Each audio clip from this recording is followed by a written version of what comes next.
Hello tout le monde, aujourd'hui on va discuter avec Déborah qui est une auteure avec un E ou autrice, je sais pas comment elle préfère qu'on le prononce, qui va nous parler de son expérience avec l'auto-édition, avec l'édition de manière générale, de ses livres, etc., de son rapport à l'écriture et aux livres.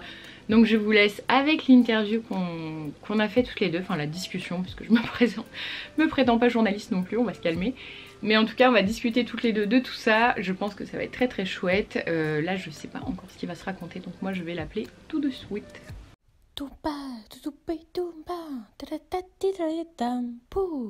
Bon attention, Jean-Wilfried galère sur Discord parce que ici nous sommes une vieille dame qui l'utilise souvent mais qui reste une empotée.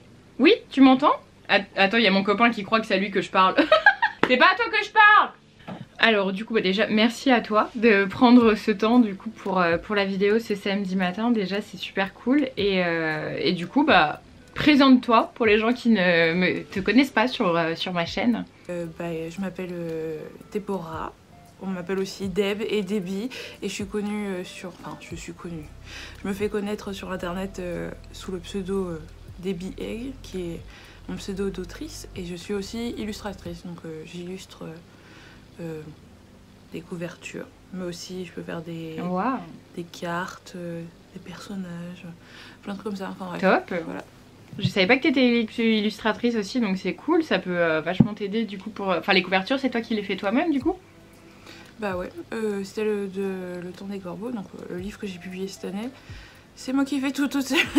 Mais aussi l'intérieur, enfin j'ai une maquettiste qui a bien mis en place les choses, enfin les éléments que j'avais dessinés et tout ça, mais sinon j'ai tout dessiné, voilà. Ok. La couverture, les deux cartes à l'intérieur. Ouais, c'est trop bien. Déjà que l'auto-édition c'est pas mal de taf, si en plus tu fais les illustrations. En plus ça me permet de pouvoir avoir entre guillemets la main mise sur le visuel que je donne à mon roman, voilà. Ouais, ça c'est chouette parce que c'est vrai que quand tu peux pas choisir même la couverture et tout en maison d'édition, des fois tu te retrouves avec des couvertures un peu dégueu. Là au moins tu sais ce que tu veux faire et au moins c'est exactement comme tu le veux, donc c'est super chouette. Toi t'écris depuis longtemps ou pas, ou pas du tout? Bah écoute, ça fait un petit moment quand même. Alors j'ai commencé vraiment jeune, enfin ça dépend des gens. J'ai commencé, je dois avoir 8-10 ans, quelque chose comme ça. Donc jeune, ouais, quand même. Et j'écrivais déjà beaucoup en primaire. Et en fait, j'ai fait partie de la génération de Skyrock ou Skyblog. En fait, j'écrivais des fictions sur Skyrock ou Skyblog. Top. Et du coup, je devais être en 6ème, je crois.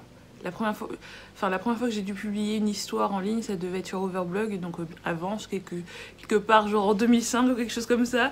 Et en 2006, j'ai découvert la communauté Skyblog et j'ai passé tout mon collège là-dessus à écrire des fanfictions, des fictions, des histoires, des blablabla, tout ça, voilà. Pourquoi t'avais envie de les partager sur internet? Je sais pas pourquoi j'ai eu envie de les partager sur internet, je sais pas, c'est peut-être en vrai sous la pulsion de mes parents, je suis pas sûre. Je me souviens plus vraiment de cette époque, enfin disons en détail, ouais. Mais je sais que c'était venu assez naturellement. Je pense que c'est en rapport aussi avec MSN parce que je sais que j'ai rejoint Skyrock, enfin le côté Skyrock de l'écriture grâce aussi des gens avec lesquels je discutais sur MSN qui faisaient des fanfictions sur Naruto, des trucs comme ça, tu vois, donc on s'est retrouvés là-dessus et je pense que de fil en aiguille j'ai découvert, franchement je me souviens pas vraiment de comment je suis venue dessus. Par contre, je me souviens vraiment de l'âge d'or, des personnes qui maintenant sont soit auto-éditées, soit éditées par des maisons d'édition qui étaient là-dessus. C'était vraiment quelque chose. Enfin, en vrai, je crois que j'ai arrêté Skyrock, ça devait être en 2012 ou 2013. Et d'ailleurs, c'est à ce moment-là que j'ai fait une pause dans l'écriture où je me suis plus concentrée sur le dessin, puisque c'était aussi mes études. Et à partir de là, j'ai presque plus écrit.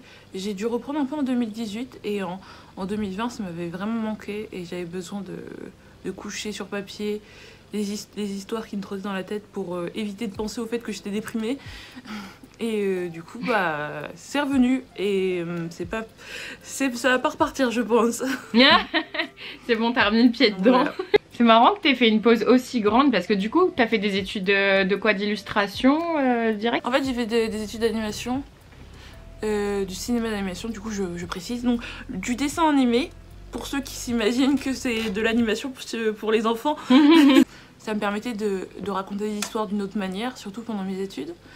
Et après, j'ai travaillé là-bas pendant 4 ans. J'ai fait un burn-out. J'ai arrêté. Et voilà. Du coup, je me suis reconvertie plus dans l'illustration. Et comment t'as découvert l'auto-édition? C'est quelque chose que tu connaissais déjà depuis toujours, justement via les communautés sur les réseaux sociaux, ou t'as découvert ça un peu Pas du tout. Je me souviens plus. Bizarrement, c'est pas il y a si longtemps que ça. Hein. Mais comment dire, je me suis intéressée au côté écriture d'Instagram en 2020 du coup, ou 2021, je sais plus. Ça devait être, non, c'était en 2021. Et enfin début genre janvier, quelque chose comme ça, où je me suis lancée dessus en mars. Et je pense qu'à ce moment-là, je savais pas encore ce que c'était l'auto-édition. En vrai, c'est assez... Je sais pas du tout comment je me suis dit, écoute, c'est bon, cette année ou l'année prochaine, on va vraiment publier un livre, là, cette fois-ci, et on va pas juste être sur Internet et tout ça.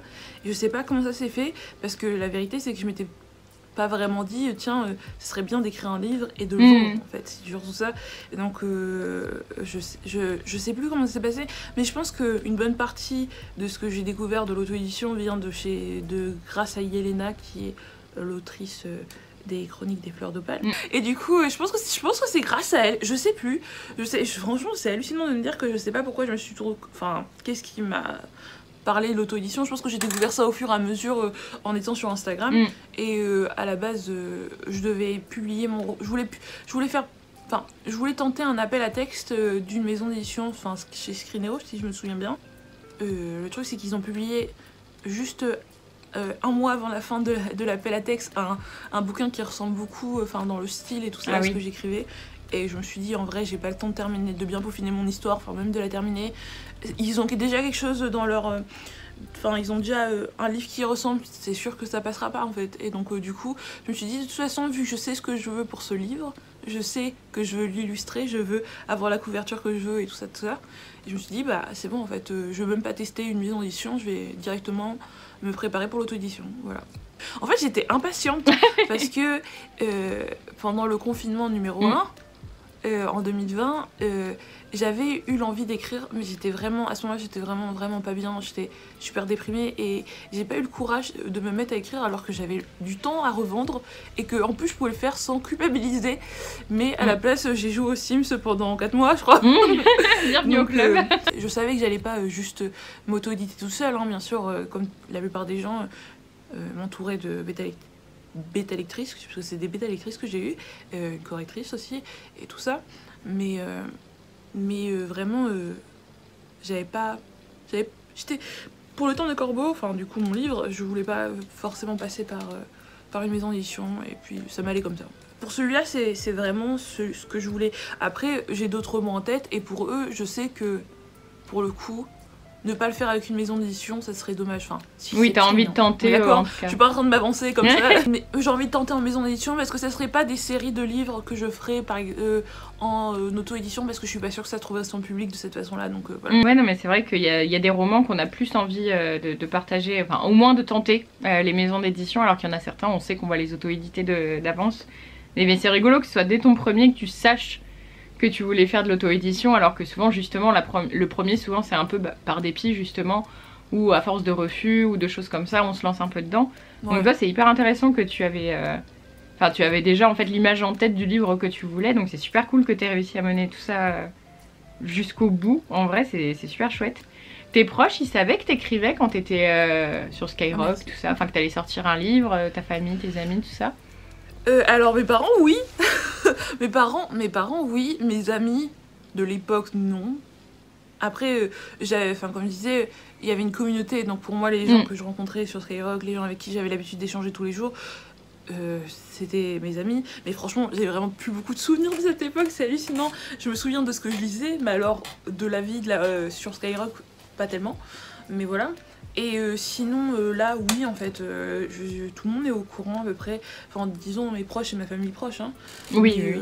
je sais pas que je cache pas vraiment en fait. Étant donné que j'ai fait ça toute mon adolescence, ils avaient l'habitude de me voir passer des étés ou des vacances entières à écrire ou les vacances d'après à dessiner parce que j'étais toujours en train d'osciller entre les deux. Ouais donc pour eux c'était pas si choquant que ça. J'ai mon mari aussi, il me soutient, il m'écoute, il en a marre, mais il m'écoute déblatérer et sur mes histoires, mais il est là. Trop bien. Ma grand-mère voulait absolument le lire, je lui disais que c'était pas fait pour elle, mais bon, écoute, elle a quand même acheté. Les grand-mères, toujours trop mimi. C'est un peu stressant de ce côté-là, j'avoue. Toi, du coup, maintenant, tu te sens illustratrice, auteur, ou tu te sens un peu les deux? Enfin, tu te définis comme auteur, tu te définis comme quoi? Tu te sens légitime à dire que tu te sens auteur? J'ai pas ce problème-là que beaucoup de gens ont avec le fait de dire ou pas qu'ils sont auteurs. Je suis pas en train de dire que oui, je me compare à telle personne qui a vendu je ne sais pas combien d'exemplaires ou tout ça, mais techniquement, vu que je suis, je sais pas, je suis enregistrée à l'URSSAF en tant qu'artiste-auteur, je suis illustratrice et en même temps je gagne de l'argent grâce à mes ventes, donc techniquement, je vois pas ce qu'on pourrait dire d'autre. Oui, non, mais bien sûr, non, mais complètement. Après, t'es aussi dans une filière artistique, donc ça aide aussi à te définir en tant que tel. Il y en a plein qui ont un job plus traditionnel, on va dire, à côté, et du coup se dire auteur pour eux c'est compliqué. Ouais, non, alors que toi, vu que déjà c'était tes études, tout ça, enfin t'es déjà dedans, quoi, on va dire. C'est ça. Après aussi, j'avoue que vu que ça fait tellement longtemps que j'écris ou que j'ai cette envie d'écrire, de publier, de raconter mes histoires, que c'est quelque chose que j'avais toujours envie de faire. Ça n'empêche pas d'avoir le syndrome de l'imposteur comme la plupart des gens, hein, mais en tout cas, j'ai pas de mal à dire oui, je suis auteur. Après, quand on me demande oui, est-ce que tu as vendu beaucoup d'exemplaires, là, bon, non. Parce que tu vois, il y en a plein, justement, du fait de ne pas être édité en maison d'édition, comme il y en a encore beaucoup qui pensent que la maison d'édition égale qualité, tu vois, qui se sentent pas forcément légitimes du fait d'être auto-édité. Toi, pour toi, c'est pas quelque chose qui te pose problème, justement, de pas être édité en maison d'édition, ou c'est quand même quelque chose que t'aimerais réaliser un jour? Pour moi, c'est quelque chose que j'aimerais réaliser un jour, mais c'est pas une finalité en soi, dans le sens je vois beaucoup d'autoristes qui ont l'impression que tant qu'ils seront pas, comme tu disais, tant qu'ils seront pas édités dans une maison d'édition, ce qu'ils écrivent n'a pas de valeur, et je suis pas d'accord en fait. Je ne comprends pas. On est d'accord. On est d'accord de pas être d'accord. Plusieurs raisons, tout simplement. Déjà, premièrement, les histoires que je lisais quand j'étais plus jeune, je passais beaucoup plus de temps, je dois dire, à lire des fictions sur internet que lire des livres qui étaient publiés en maison d'édition. Alors que j'étais plus jeune, hein. Après c'est peut-être parce que c'était comme ça, que c'était l'époque des fanfictions, des fictions faites des histoires comme ça. Mais j'ai envie de dire qu'il y a beaucoup de ces histoires qui actuellement sont des livres qui ont été publiés, qui soient en maison d'édition ou pas. Et en fait je vois pas pourquoi, quand ça l'était pas, ces récits n'avaient pas de valeur. Je vois pas en quoi. Ouais, non mais ça, je suis complètement d'accord avec toi. Que après, ça a été estampillé du logo de la maison d'édition et tout. Enfin, quand on voit qu'il y a beaucoup de maisons d'édition, après ça reste quand même un sujet à discuter, hein. Mais quand on voit qu'il y a quand même beaucoup de maisons d'édition qui vont littéralement chercher leur future star, on va dire, sur Wattpad, en quoi ça voudrait dire que du coup une personne qui déciderait de, je ne sais pas, d'éditer son livre qui était sur Wattpad serait moins légitime que... serait un gage de... Ouais, ce serait moins légitime en fait. Donc, non, je suis complètement d'accord avec toi. Pour moi, ça, en fait, ça veut rien dire. C'est ça, mais je pense qu'il y a des lecteuristes, tu vois, qui s'y perdent en fait, juste tout simplement parce qu'ils ont tellement... Même nous, tu vois, on a tellement eu l'habitude à ce que les livres soient tous publiés à la Fnac, à Cultura, machin, à les trouver hyper facilement. Et que l'auto-édition, tu vois, c'est quand même Enfin, faut chercher les livres, tu vois, quand tu veux les acheter. Ils tombent pas tout seuls au bout de la gondole d'Intermarché, tu vois. Et du coup, je pense qu'il y a beaucoup de lecteuristes qui sont un peu perdus justement avec le fait que l'auto-édition soit pas forcément diffusée sur tous les canaux et que du coup, il y a une démarche volontaire à faire, tu vois, pour aller chercher le livre ou aller chercher l'auteur que t'aimes. Et du coup, il y en a encore beaucoup qui ont des a priori, je pense, ou des préjugés sur l'auto-édition. Non, mais ça, je comprends. Je comprends. En fait, pour le coup, je comprends que ça puisse être vu de cette façon par rapport à ça. Le fait qu'on puisse pas être distribué partout, qu'on puisse le faire techniquement, mais qu'il y ait toujours un coup que tu perds à l'arrivée. Ça, je comprends. Après, j'avoue que, comme je te disais, vu que je baigne dans Skyrock depuis que je suis petite et tout ça, en fait, et que j'ai lu plus de fiction, je dirais, que de livres, enfin, à l'époque en tout cas, je pense que c'est pour ça aussi que ça joue sur le fait que j'ai pas l'impression que, comment dire, qu'être publié dans un livre, ça soit un gage de qualité. Dans le sens, enfin, publier en maison d'édition soit forcément un gage de qualité, ou plutôt, parce que la plupart du temps, c'est quand même qualitatif, plutôt que le fait de ne pas être publié en maison d'édition soit un gage de pas qualité. C'est pas du tout la phrase que je voulais dire. On a compris l'idée. C'est l'idée. C'est ça. Non mais en plus, quand t'es en auto-édition, justement, t'as tendance à mettre un peu les bouchées doubles parce que t'as peur qu'on t'attende au tournant, donc tu payes des correcteurs, tu payes des maquettistes, enfin tu payes des illustrateurs, enfin toi du coup non, mais potentiellement, enfin tu vas engrainer des frais monstrueux pour que ton livre soit bien, quoi. En plus, en fait, la plupart des gens ne comprennent pas parce que, en fait, les gens qui sont réfractaires à l'auto-édition, qui considèrent que c'est pas de la vraie littérature, ou que ça, blablabla, la plupart du temps, ce sont des personnes qui ont pu tomber sur des livres en auto-édition qui ont été édités rapidement, qui n'ont pas...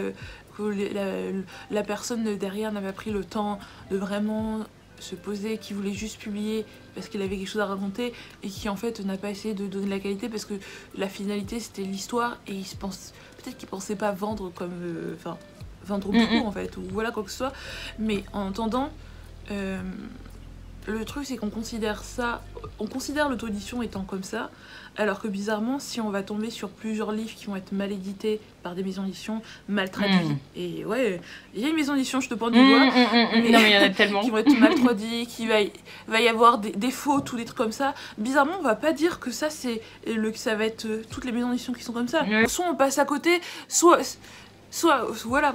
Mais et ça arrive qu'il y ait des problèmes de mise en page. J'ai déjà entendu des personnes à qui il manquait des pages dans un livre. Enfin, c'est des choses qui arrivent et pourtant ça va pas. On va pas dire que ça c'est comme ça que ça se passe à chaque fois en maison d'édition parce que ce n'est pas le cas. Alors pourquoi en fait on considère que à chaque fois l'auto-édition c'est forcément telle personne qui a décidé de publier son livre qu'il avait, ou même genre quelques histoires qu'il avait comme ça parce qu'il avait envie de publier et qu'il a pas forcément pris du temps pour ça, alors qu'il y a des gens à côté qui passent vraiment du temps pour créer un bel objet livre ou qui créent un livre qui fonctionne, une histoire qui fonctionne, mais en plus de la qualité visuelle, bah de toute façon, pour déjà, quoi qu'il se passe, pour éviter de souffrir la comparaison avec ceux qui n'ont pas forcément le temps ou l'argent ou l'envie en fait de le faire, ou qui sont pas forcément au courant, en fait, tout court, qui pour eux, c'est pas grave.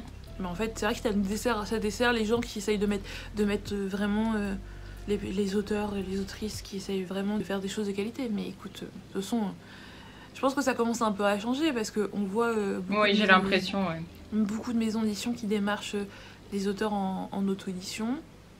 Encore une fois, je vais parler d'Yelena qui a été démarchée par Hachette, qui va être publiée du coup cette année par Hachette. Et je veux dire, elle vient de l'auto-édition, donc ils ont trouvé que ce qu'elle faisait était un minimum qualitatif pour qu'elle puisse proposer une autre histoire et que ça soit publié dans une maison d'édition.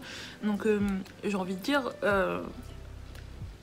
voilà, elle n'est pas allée les chercher, c'est eux qui sont allés la chercher. En plus, elle n'est pas allée les chercher, c'est eux qui sont allés la chercher. Donc ça, franchement, je veux dire... Ça, c'est un achievement un peu.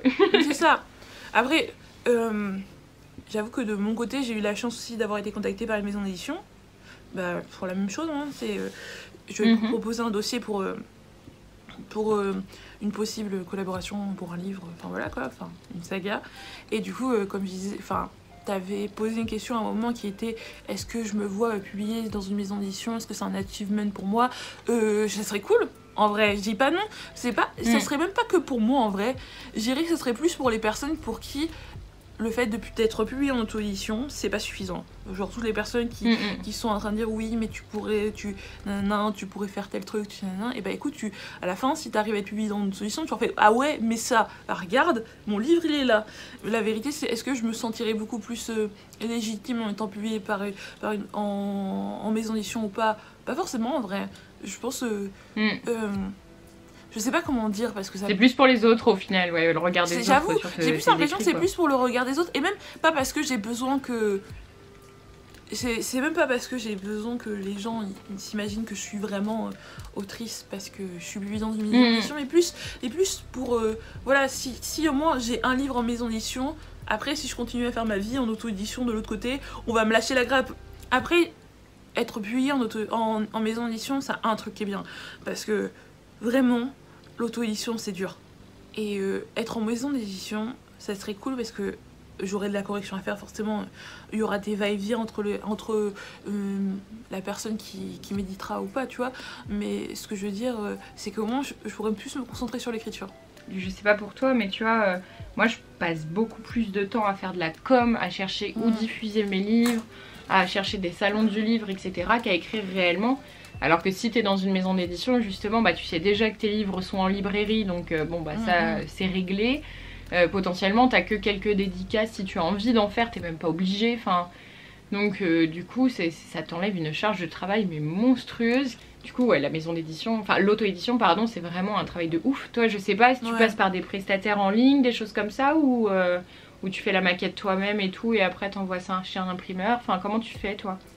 Alors je suis du côté des feignants, ou plutôt pas vraiment des feignants, mais disons à la base je devais faire une campagne Ulule, donc ça devait se passer par un imprimeur et tout ça. En fait je faisais, ça devait être en août ou en juillet quand j'en parlais, quand ça devait être le cas. Et en fait disons que la santé mentale n'a pas suivi, alors que j'avais encore rien fait, j'étais stressée, je savais pas comment faire, j'avais pas, enfin vu que j'avais peu d'abonnés à ce moment-là, enfin sur Instagram, et encore tu vois ça va, hein, c'était pour un compte d'auteur, je trouvais que ça allait, tu vois. Mais c'est juste que j'avais peur parce que malgré le fait que t'aies genre 420 personnes, parce que c'était le cas je crois avant que je commence à dire qu'il y aurait pas de campagne Ulule, je crois qu'on devait être 420 ou peut-être 500, quelque chose comme ça. Et en fait tu te dis techniquement si tout le monde met je sais pas 2 €, la campagne ça pourrait passer. Et avec ma famille, les gens qui sont autour, qui sont pas forcément à me suivre sur Instagram, ça pourrait le faire. Mais en fait il y a toujours le si, et tu sais pas, tu te dis ouais mais techniquement il y a autant de personnes qui me suivent, il y a plein de gens qui sont pas du tout présents en fait, qui sont juste qui me sont abonnés un jour et qui vont même pas sur Instagram ou des trucs comme ça, tu vois. Et tu te dis en fait ça se trouve ça va pas le faire, ça se trouve ça va pas plaire, ça se trouve ça nanana. Et puis en fait j'étais surtout stressée sur toutes les choses qu'il allait faire. Je trouve ça plus flippant de faire une campagne presque et d'avoir genre 0 participation que d'avoir ton livre et genre quelques personnes l'achètent, tu vois. Enfin au pire bon c'est pas grave, t'as fait ton livre, t'es content, machin tout ça. Mais une cagnotte où personne participe, c'est une angoisse. Mais je suis complètement d'accord. En vrai, genre j'ai vu des campagnes Ulule qui sont financées où ils sont arrivés à 100%, c'est pas à 4 jours de la fin, mais ça c'est pareil. Ça je pourrais pas en fait. Je serais sûre que jamais ça arrivera. En fait, à un moment, tu sais, je commencerai à me mettre à m'injecter moi-même de l'argent pour être sûre que ça le fera. Non, l'angoisse. Bon, c'est moi qui fais le premier virement, allez-y. Non mais c'est ça, en fait l'angoisse de ouf. Non, je suis contente finalement d'avoir décidé de ne pas le faire, et donc du coup je me suis fait publier par Amazon tout bêtement. C'était pour mon premier livre, et je m'étais dit que voilà. En fait en plus t'avais l'augmentation du prix du papier à ce moment-là, je sais pas si c'est le cas. Ou si ça s'est stabilisé, mais du coup genre tous les mois t'avais quelqu'un qui disait ah ouais par rapport au mois dernier où j'ai fait mon devis ça a augmenté de temps, et j'étais en stress. Et j'étais purée mais attends, mais ça veut dire que il faudrait que j'attende la fin de la campagne Ulule. En plus ça sera comment ça s'appelle, la campagne Ulule sera à cheval sur la rentrée littéraire, il y aura plein de gens qui mettront leur argent autre part parce qu'ils ont pas forcément envie de donner de l'argent à une personne qui va publier son premier roman. Et franchement j'étais en stress. Au pire je publie sur Amazon mon premier roman. Et tu vois comment ça se passe, enfin au niveau de ta santé mentale, c'est pas le but non plus ultime que de te mettre KO juste pour un livre justement, quitte à ce que ça prenne un peu plus de temps pour économiser ou quoi. Des fois ça peut plus valoir le coup que... C'est ça. Parce qu'on se rend pas compte, mais vraiment les campagnes, enfin c'est vraiment... Là j'en ai fait une sur Litchi, enfin limite j'ai demandé à mon copain de faire le premier virement, tu vois. Enfin c'est pas limite d'ailleurs, j'ai demandé à mon copain de faire le premier virement parce que je me suis dit mais s'il voyait une campagne où il y a 0 participant, enfin tu vois genre personne va mettre de l'argent dedans, enfin... C'est sûr, et en fait si, ça s'est très bien passé, mais c'est une angoisse monumentale. En plus, comme je disais, je t'ai donné l'exemple de Yelena, et je pense que c'est ça qui a fait aussi que j'ai décidé d'être en auto-édition. J'avais vu sa campagne Ulule hallucinante. Mais oui mais non mais si, ça avait été explosé. Et... j'avais jamais vu ça de ma vie, et techniquement je dis ça mais c'était sûrement la première campagne Ulule que je voyais ou peut-être la deuxième. Et après j'avais d'autres personnes, la première personne à qui j'ai dessiné une couverture en tant qu'illustratrice freelance a commencé à publier son premier livre avec une campagne Ulule, tu vois. Et en fait j'ai plein de gens qui avaient fait ça, et dans ma tête tu vois, autant je m'étais dit oui c'est pas grave si je publie en auto-édition, il y a pas de souci, je me considérerais quand même comme une autrice même si c'est pas en maison d'édition, autant j'avais l'impression que si je publiais pas mon roman en passant par une campagne Ulule, et bah ça n'allait pas le faire. Et puis j'avais l'impression que ma légitimité en tant qu'autrice serait là que si ma campagne Ulule fonctionnerait. Et en fait, à la fin, bon, ça n'a pas ce qui était fait. J'ai fait un post en disant que ça n'arriverait pas, il n'y aurait pas de campagne Ulule. Je me suis sentie tellement plus sereine. Et comme tous les choix dans ma vie, j'ai fait ce choix-là, genre, je sais pas, à 23h pour le lendemain. Oui, c'est ça, sur le coup de tête. C'est bon, c'est fini. Ça, c'est toujours, franchement, à chaque fois que je fais un changement radical, c'est sur le coup de tête, sinon il n'y aura jamais de changement. Donc écoute, j'ai fait mon changement radical. Et voilà, alors après, est-ce que comment ça s'appelle, mon lancement via Amazon s'est bien passé? Moi, on m'a dit que, pour les personnes qui ont déjà publié leur livre, avec qui j'ai déjà discuté de ça, parce qu'il y a plein de gens qui discutent pas des chiffres, parce que ça je peux comprendre, hein. Mais du coup, on m'avait dit que j'avais plutôt fait un bon premier roman en termes de vente. Après, est-ce que j'étais rentable? Est-ce que j'ai rattrapé tout ce que j'ai mis? Non, clairement pas. Ouais, mais c'est ça, pour rentrer dans ses frais. Le truc, c'est que j'avais mis de l'argent de côté, et en même temps, j'ai eu de l'argent de la part de mes proches pour Noël et tout ça, des gens qui voulaient m'aider. Je sais que j'ai pas été rentable pour un premier livre pour l'instant. Il manque encore 200 €, quelque chose comme ça. Je dirais que en termes d'argent que j'ai rajouté, qui n'était pas prévu, c'était pour la maquette, parce que je comptais me former pour faire de la maquette. Mais clairement, j'aurais fait mon livre de A à Z, hein, techniquement, si j'avais fait la maquette complète à moi-même, mais genre, c'était pas possible. C'était genre, en fait, j'en demandais trop. J'en demandais trop à moi-même, c'était pas possible. Il fallait que je fasse en plus la com à ce moment-là. Et si je demande pas à quelqu'un de faire la maquette, jamais je sortirai ce livre. Donc voilà. Donc, non, puis des fois, faut savoir déléguer aussi. Quoi. Ah ouais, non, mais le problème, c'est que l'auto-édition c'est bien, mais quand on est trop perfectionniste et que ça peut nous mettre des bâtons dans les roues vénères. Ah mais complètement. Là moi je fais tout toute seule aussi, et puis à chaque fois ça y manque pas, tu vois, il y a la petite dépression derrière. Tu es retombée du truc alors que t'es censé faire ta com et poster sur les réseaux et machin et trucs, et c'est hyper compliqué. Tu fais vraiment 30 métiers en un. Et au final c'est pas écrire qui est le plus long, quoi. Le but est de multiplier les missions en illustration et de faire vraiment les deux en fait. Et voilà. Et c'est vrai que en fait l'illustration n'était pas la chose la plus importante en 2021-22, je dirais 2022 parce que je voulais vraiment terminer un livre, en fait terminer quelque chose que j'ai pas l'habitude d'aller jusqu'au bout des choses. Souvent j'arrête en plein milieu ou plutôt vers ou pas très loin à la fin, aux 2/3, 3/4, ouais. C'est ça, exactement. Et du coup, je suis pareil. Important. Non mais voilà, moi je les appelle les 10%, c'est les pires. Les 10 derniers pourcents, il n'y a pas pire que ça. Et pour tout, hein. Je suis complètement d'accord. Quand j'écris un chapitre, il reste les 10 derniers pourcents de mon chapitre, je sais que c'est ce qui va me prendre le plus de temps. Hein. Ça fait 2 jours que je suis sur mes 10 derniers pourcents de mes 2 chapitres parce que j'arrive pas à les finir. J'ai fait tout le reste, il me reste, je sais pas, 300 mots de chaque côté, j'arrive pas à les formuler comme je veux. Et ben ils sont pas là. Et c'est pareil en dessin et tout ça, c'est toujours les plus durs. Et du coup, je voulais vraiment, c'est vraiment quelque chose d'important pour moi de terminer mon roman. Donc c'était, on va dire, ce qui a, une priorité. J'étais presque à 100% dessus. Donc ouais, c'était ma priorité et tout. Mais c'est vrai que en fait à la base normalement, si j'avais pas été contactée par une maison d'édition, et donc l'opportunité qui m'a été offerte là en octobre, elle est hallucinante. La possibilité, bon en fait je sais pas encore ce qui va se passer, j'ai rien signé donc voilà, mais si je signe ce sera vraiment quelque chose de vraiment vraiment vraiment cool. Donc du coup à la base en octobre je devais me lancer dans mon tome 2 et multiplier, vraiment crier haut et fort, je fais des couvertures des cartes du monde et tout ça, venez embauchez-moi. C'est bon, c'est lancé les gars. Ça devait être ça, je devais faire ça, je devais aussi contacter certaines maisons d'édition avec lesquelles j'aurais bien aimé pouvoir travailler, surtout Screenéo, voilà, bref, mais en fait du coup j'insiste. Du coup vu que j'ai été contactée par la maison d'édition, c'était encore rebelote en mode bon ok, là c'est une opportunité qui t'arrivera jamais. Enfin, peut-être une autre fois, on sait pas, en vrai. Je dis pas jamais, mais est-ce que je m'attendais après mon premier roman à être contactée par une maison d'édition? Non, clairement pas, genre vraiment pas, à 0 moment. Bien sûr, je pense qu'il y a plusieurs personnes qui sont en auto-édition qui rêvent du parcours de Yelena avec sa saga, puis son travail avec Hachette et tout ça, donc oui. mais genre pas après un moment, tu vois. Je m'attendais pas à ça, clairement pas. Donc du coup, je me suis... Enfin, avec mon mari, on a discuté et pour l'instant, on s'est dit, bah, on essaye de... Enfin, je devais faire mon dossier, donc voilà, on voit ce que ça donne. Mais si je signe, en tout cas, après, je ferai... Le but est de réussir à cumuler les deux, vraiment, parce qu'en fait, j'aime autant dessiner qu'écrire. Et puis j'aime beaucoup, en fait, illustrer les livres des autres. C'est vraiment quelque chose de vraiment sympa. J'ai dit beaucoup de vraiment, mais en plus, disons que... Mais vraiment. C'est ça, vraiment, vraiment. Mais disons que faire la couverture des livres que t'as pas écrit, ça donne l'impression que c'est comme si c'était un peu ton livre sous 100 lettres, en fait.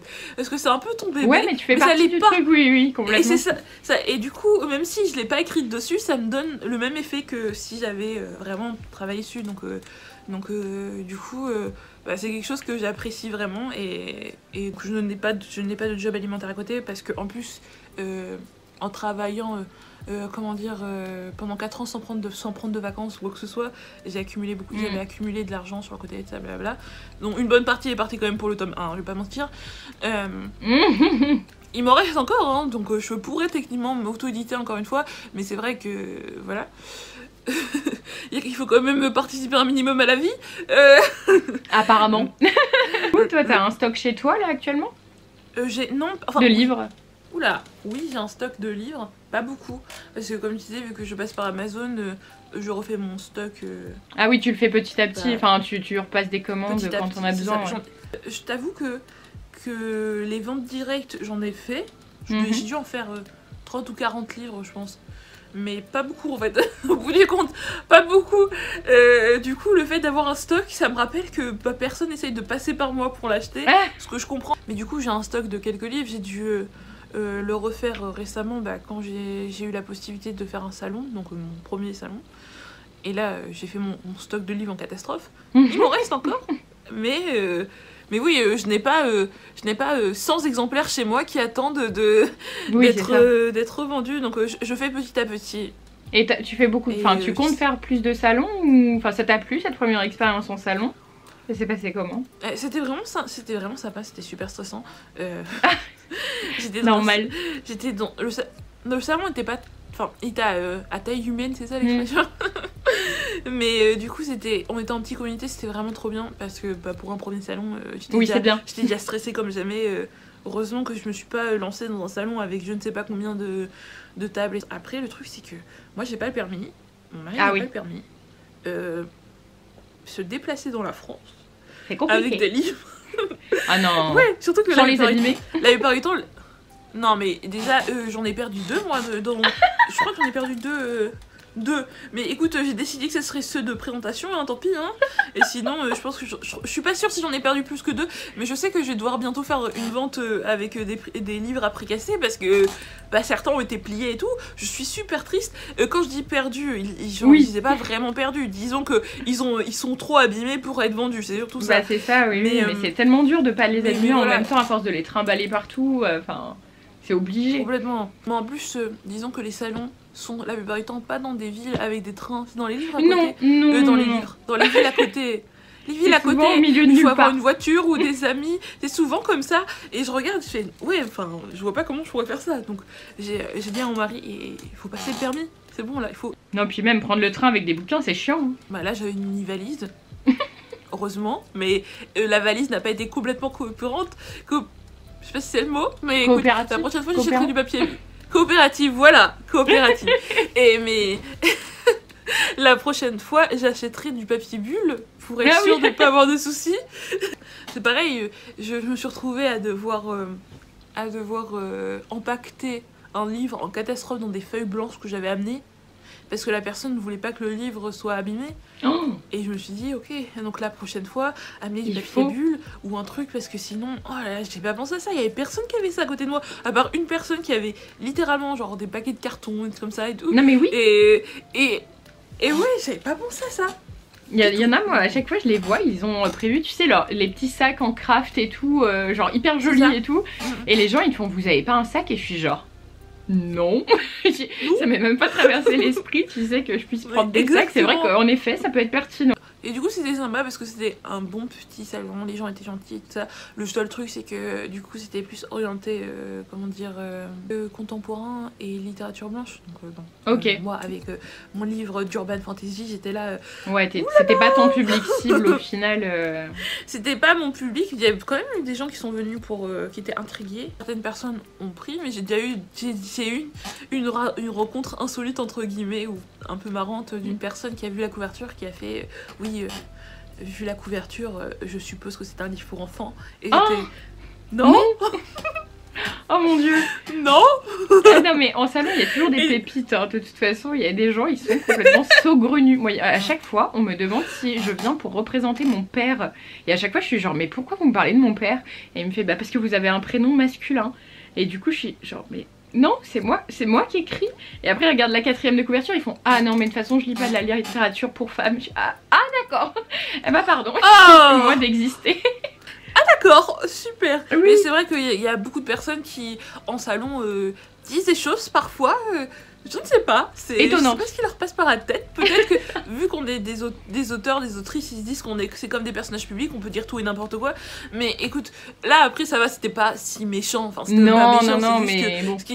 Ce qui m'a fait rire, c'était l'assurance avec laquelle la personne était là en train de certifier que c'était un livre pour enfants.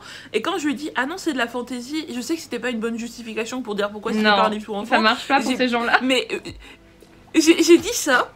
Et du coup, la suite c'était ah, du coup, c'est un livre pour ados. Ah non, toujours mais stop, c'était sûr. Oh là là, c'est terrible. Et j'ai dit que mon livre, il y avait du mystère, du meurtre, des disparitions. On m'a dit ah, mais du coup, c'est un polar. C'est de la fantaisie, mais écoutez, oui, pourquoi pas.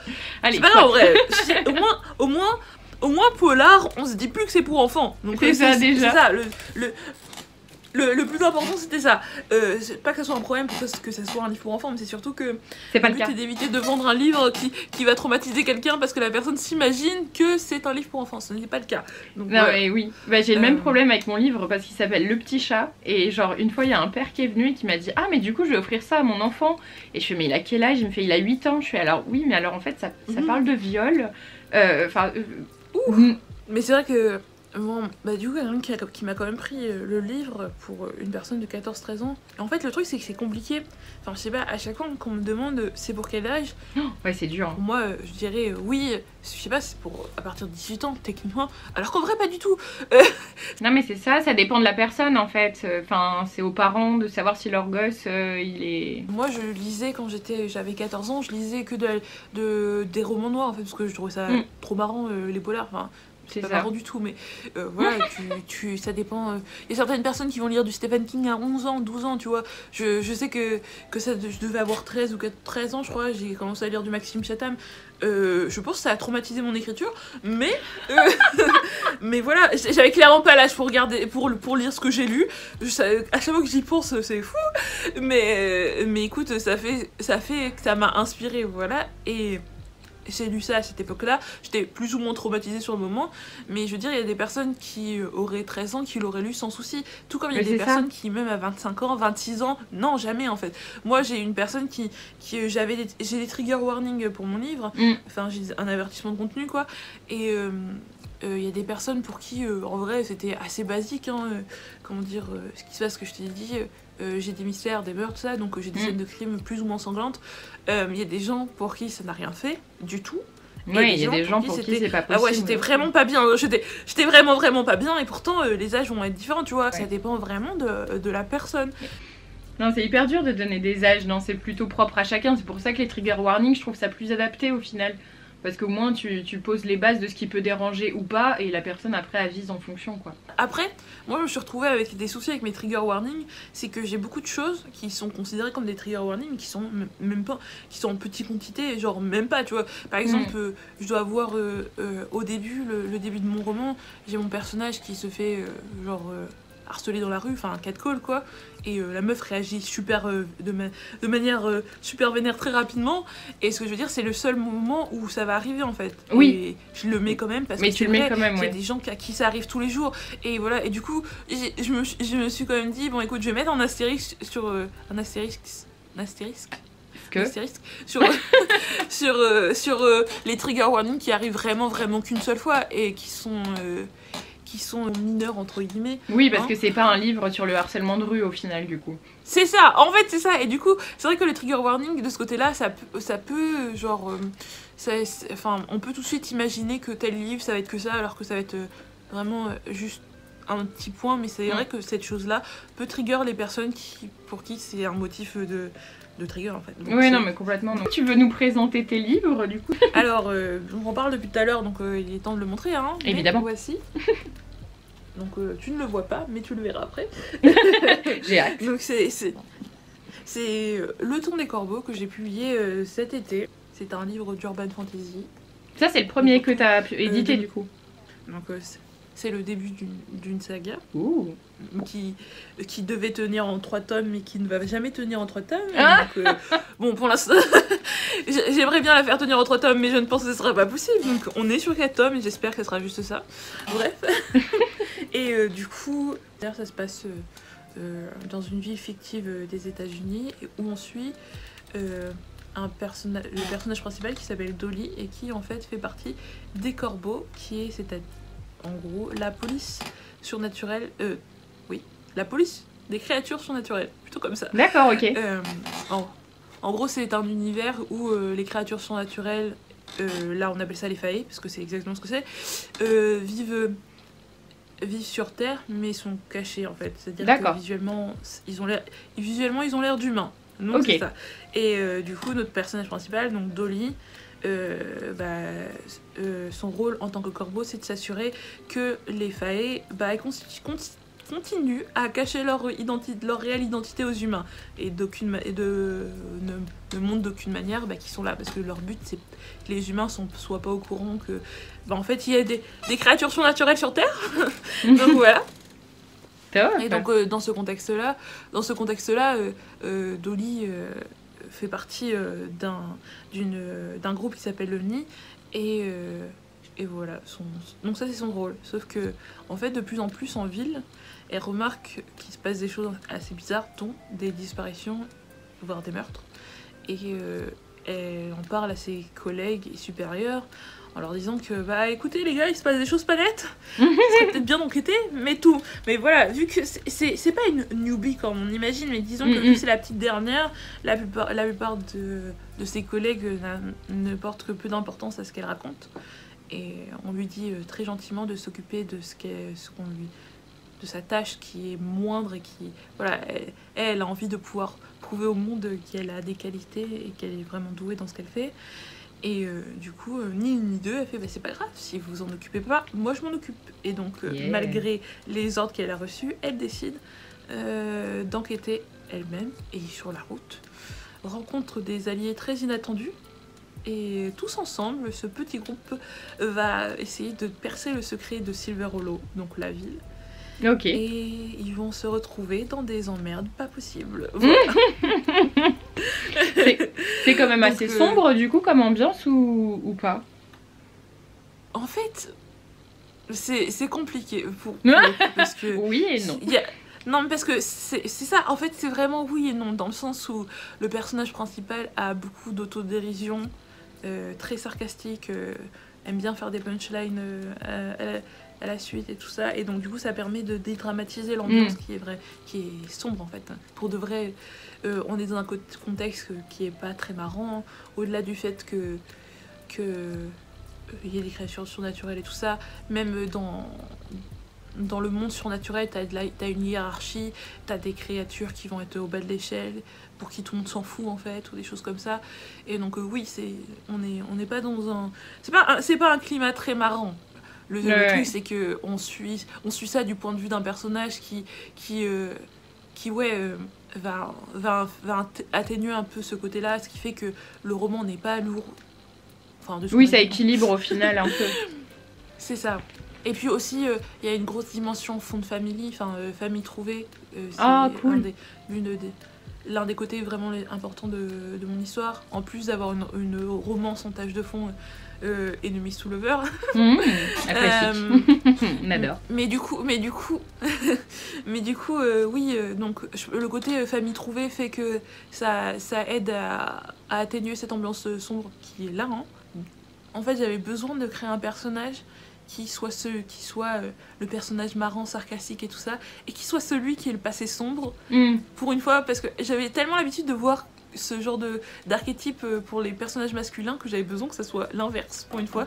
Non, et surtout, j'avais besoin que le personnage qui soit dans ce monde, tu sais, le monde surnaturel, soit aussi le personnage principal et le personnage féminin, parce que la plupart du temps on a souvent le côté du personnage féminin qui vient de découvrir ce monde surnaturel, qui est pas au courant, qui sait pas que ça existait, ouais. et tu as le mec beau gosse qui a un passé sombre, et super sarcastique, mais un passé sombre, qui décide de la guider dans ce monde. Oui, il va lui expliquer. Et bien sûr, lui c'est ça, lui il va expliquer la vie, lui a 200 ans, elle en a 19, mais il s'aime comme un amour fou. Je trouve ça, je dis ça, mais je suis friand de ce genre de livre, j'en lis beaucoup, mais voilà. On peut aussi d'autres formes. Mais c'est ça, et du coup j'avais besoin d'un peu d'inverser les rôles de ce côté-là, et de faire en sorte que le personnage qui est à l'intérieur, qui connaît cet univers-là, soit le personnage principal, et que voilà, que le personnage masculin, pour le coup, soit celui qui découvre, entre guillemets, parce qu'en vrai c'est vraiment entre guillemets, faut lire. Non mais c'est top, c'est super intéressant. Bon, en tout cas, merci d'avoir présenté tes livres et d'avoir discuté avec moi ce samedi matin. J'espère que juste le son, ça sera bien, parce que imagine, il y a un problème de son et que je parle dans le vide depuis tout à l'heure. C'est pour ça qui me stresse.